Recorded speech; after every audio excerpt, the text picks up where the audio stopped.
Hello everyone, and welcome to my English 1102 summer semester video lecture on Robert Frost, one of the great American poets. We've already studied one of the great American poets earlier in this module, which was Emily Dickinson. Robert Frost was born right about the time that Emily Dickinson was going to pass on. So Frost is a very deceptive poet. But before we get started on him, let's go ahead and give you a little background. So if you open up your PowerPoint presentation, by now you should know where it's at. And go to slide number 21 where you'll see a picture of Robert Frost. And I'll pause in case you haven't done that yet. Okay, we're back. I guess what I should have done was also told you to pull up your poem for The Road Not Taken. That in our textbook is on page 624. So if you go to 624 in this textbook, then you should get to The Road Not Taken. Or find The Road Not Taken in whatever your source is. And I'll pause for a second for that. Alright, so if you're watching this, you should have your slideshow open and your textbook open. Alright, a little background on Robert Frost before we go to the actual study of the poem itself. He was actually born in San Francisco, California, but his father died when he was 10 years old, and his mother loved the New England area so much that she moved back to Massachusetts when he was only 10 years old. And Robert Frost himself also fell in love with the New England area, and he actually ended up becoming one of New England's greatest poets. He became the great American poet, actually, during his lifetime. He became so famous during his lifetime that he actually read a poem that he wrote at John F. Kennedy's inauguration in 1961. So, and he actually died in 63, I want to say a month before Kennedy. So I think he died in October and Kennedy in November is the way it worked. Or it could be the other way around. It could be Kennedy in November and he in December. But anyway, you can see that their lives are pretty much intertwined, especially since both were from Massachusetts. Robert Frost did try to become a farmer. He actually romanticized farm life. It's a darn good thing he was such a good poet because he was a lousy farmer. He would have starved to death if he hadn't been able to write. He also became famous in England before he became famous in the United States. In fact, he actually became friends with the great poet Ezra Pound. So, kind of an unusual trail to become the great American poet by actually publishing his first works in England before coming back to the United States. Alright, so we're going to talk about The Road Not Taken, so I'll go to the next slide here. Now, the thing about The Road Not Taken, and the thing about all of Robert Frost's poetry, is how deceptive it is, because it looks so simple. It has all of the earmarks of very simple rustic life, very simple scenes, and yet running underneath that simplicity is a much larger meaning. So we're going to look at The Road Not Taken, which was published in 1916, one of his earlier poems, obviously. And he is probably more well known for this one poem than any other. In fact, there are people who have memorized this poem. I'm not one of them, but there are people that have memorized it. And so we're going to take a look at this, and we're going to start by saying that the poem is about life choices. So we have a narrator in this poem who is walking on a path through some woods, and he gets to a fork in the road. And now he must make a decision which of these forks he wants to actually take to continue on his journey and get to his destination. That is an important question. And in a way, this actually parallels life and the major decisions we have to make here. So let's go ahead and take a look at the poem itself. So, again, on page 624, we'll just start from the beginning. Two roads diverged in a yellow wood, and sorry I could not travel both and be one traveler. So he wants to take both paths. He wants to decide that to see what's down each one, but he can't do it. He's only one person. He can't really split himself up like a Dr. Jekyll and Mr. Hyde could in order to take both paths. Long I stood and looked down one as far as I could to where it bent in the undergrowth. Then took the other as just as fair, and perhaps having the better claim because it was grassy and wanted wear. So let's take a look at these lines a little bit. So He looks down one path and says, hey, this path looks pretty good. But he can only see so far.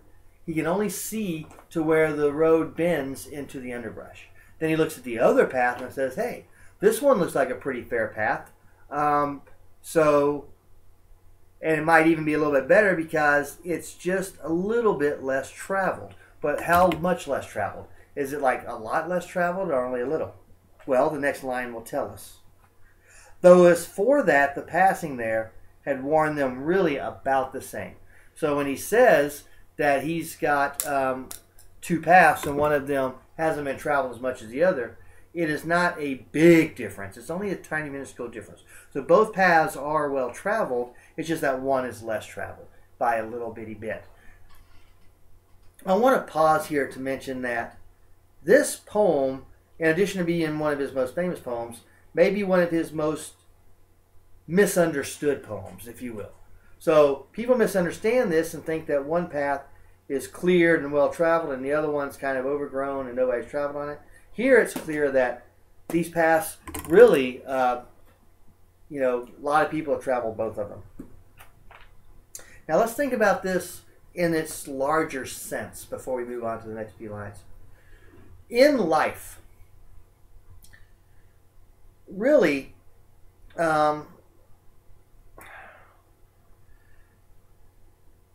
we have to make major decisions. And we sometimes look to others who have made these decisions before us in order to decide which ones are the best. And sometimes a lot of people have decided each way. Major decisions could be things like a marriage, or it could be something like what school you want to go to, or it could be something like which job should I take. I've got 2 job offers. Which one do I take? These are the kinds of life decisions that this poem is about. Not the decision of whether I should have my eggs scrambled or fried. That is not the kind of decisions that this poem is about. This poem is about larger decisions. And in many cases in those larger decisions, let's say you're trying to decide between 2 schools, thousands of students have been to each one of the schools you're trying to decide on. So that is something to bear in mind here. All right, let's keep going. And both that morning equally lay, and leaves no step had trodden black. So it's a morning time journey. He's the first person to make this decision on that particular day. This is the first time on that day anybody's traveled this path.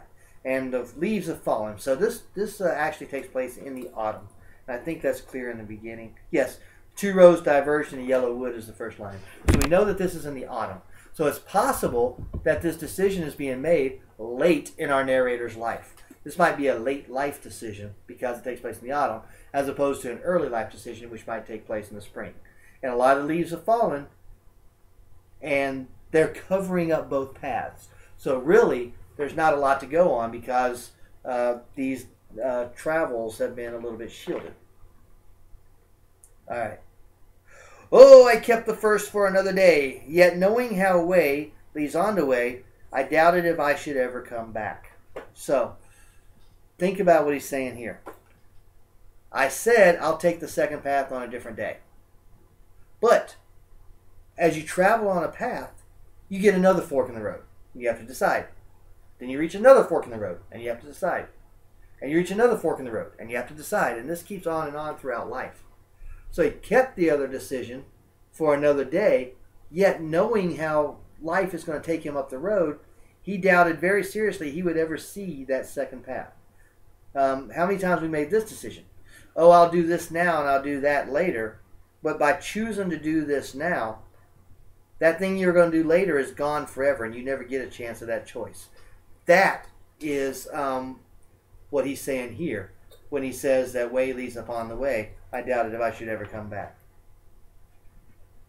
Now, this last stanza is also very much misunderstood. A lot of people read this poem and they come to the conclusion that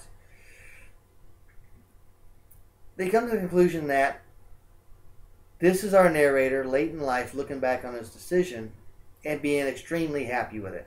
And people say that the moral of the story is always take the path less taken because it will always have a better result.